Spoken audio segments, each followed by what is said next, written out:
und was man alles braucht, um einen richtigen Karneval zu feiern. Und der ehemalige Spielmannszug, der aus Oderberg, ist jetzt in Neuenhagen angesiedelt, beim MCC, und begleitet den Festumzug mit seiner Musik. Ein extra Applaus für den Spielmannszug des MCC Neuenhagen.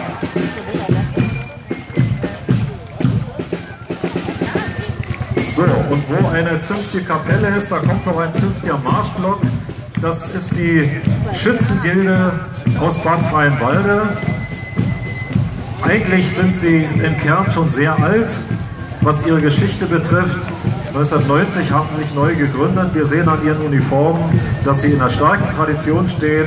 Vor allem die Schützenfrauen mit ihren schicken Kleidern sind zu bewundern. Ja, und